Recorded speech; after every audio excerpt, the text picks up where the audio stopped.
Alright, this is going to be an update video on the Sears. There's more stuff I was planning on showing before this, but I found out that I'm not going to have time.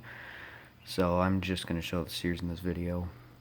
So yeah, I've got an update on it. Assuming you saw my last video, you will know that the Sears has a shiny new sprocket. I actually rebuilt the entire opener. I ended up just finding a sprocket for it and say, hey, well, guess I'll put it on the Sears because it looks like some pretty good. It looks like it was brand new. So yeah, put it in, rebuilt opener, got new worm gear, new bearings, everything. Wasn't too hard to do. Took about an hour. The one thing is that I put it back together, ran it the first time, and it's making this weird noise. It wasn't the gears, because I put a lot of grease on the gears. I've seen in the past a little wheel for the RPM sensor rub against the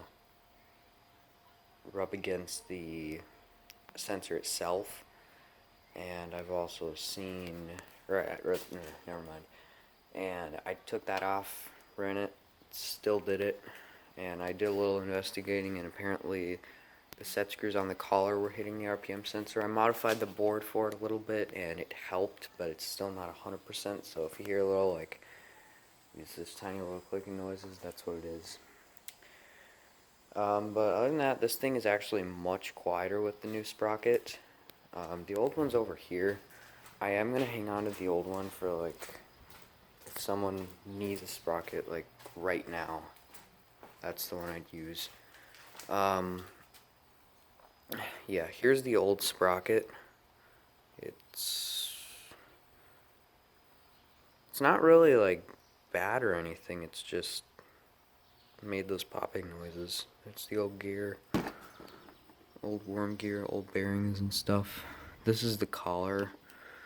Those little set screws is what I was talking about that's rubbing against the RPM sensor.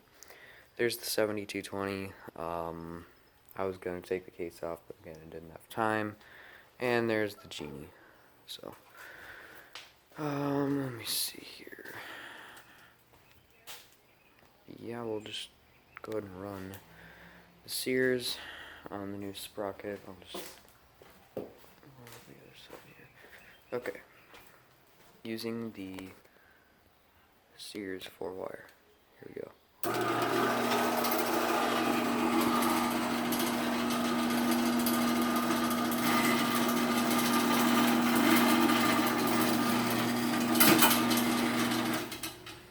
Messed up part of the chain, obviously. A lot of the noise you're hearing is trolley vibrating and the chain rubbing against it. But the opener itself is actually much quieter. So we will go ahead and run it back down.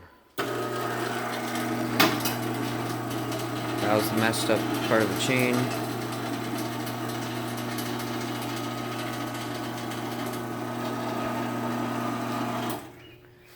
So yeah, this thing sounds honestly much better.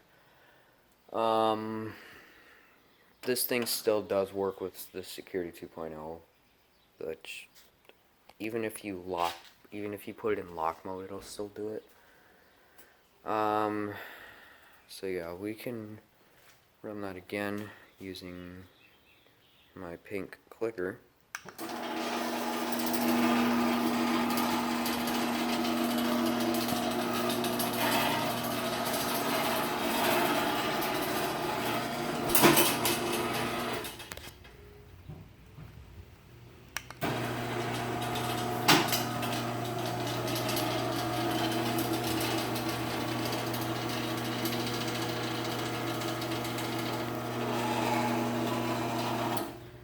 You know what, trolley rattling is annoying, so I'm going to disconnect the trolley and run this without. Oh, and by the way, I'll show you that after. Here you go.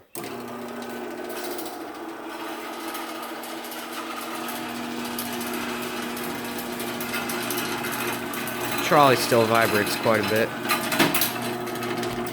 Trolley still vibrates quite a bit. It's not too warm. motor on the Sears gets hot pretty fast, so I just want to make sure I don't overheat it because I've already ran it quite a bit. Let me just get I'll show you that this does indeed work with the new sprocket cover. Here, the sprocket cover does fit on it now. So yeah, there you go. The other one could take a sprocket cover, but it's a different kind than this. I'll show you. The holes on it are just different. They're smaller. See, there's just one hole in the back there. It's not like a cover, like completely like this. It just goes in the back here and then over, snaps in on the front there. I don't have the original cover to this though. So we'll run it back down.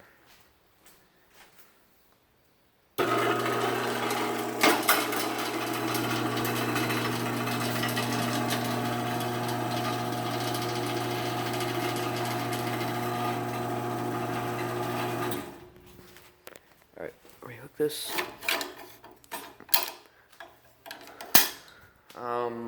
Oh, the other thing that I found out is that when you put this in lock, and then you use a Security 2.0 remote on it, it's still, so you know, locking out, you have to hold the button to close the door, and it should lock out remotes, but it doesn't. I mean, this is on Security 2.0. And it still runs it, which is very weird.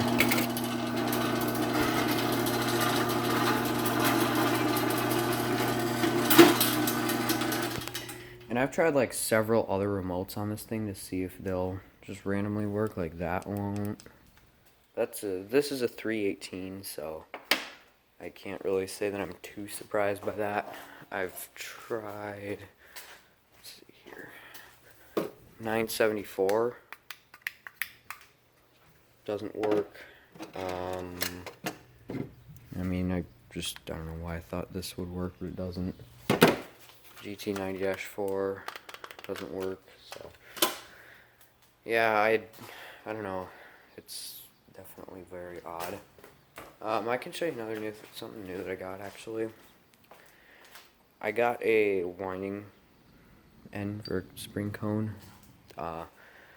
Basically, it was just sitting on the ground, and like there was no spring on it. I mean, no one was gonna need a spring cone for anything, most likely. So I'll show you what I would use it for. Just like the situation of the sub kit on my aunt's house, I'd use it for that. Except if the door was only halfway open, then what you do? You put the cone on. Tighten down your set screws just like you would on a spring. Get a pair of winding bars, back wind the spring, and then that'll put slack on the cable so you can get it back on the drum.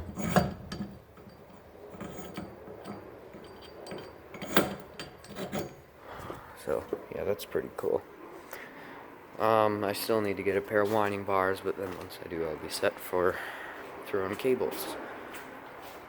Yeah, I've kind of got stuff laid out all over here. I don't remember anything else that I've tried on the Sears. Wall buttons. It's $3.90. Alright, yeah, I think that's about everything I have to show. The Sears motor's starting to get warm, so this will be the last run down. Oh, it's locked. Wow.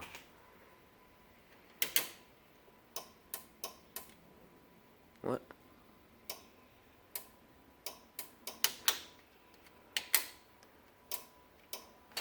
Well, that's weird. Now, apparently, using the lock will control the light.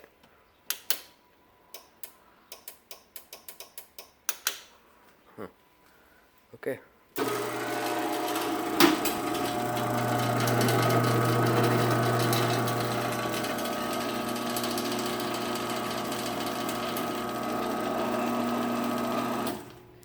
Alright, that'll be it for this one.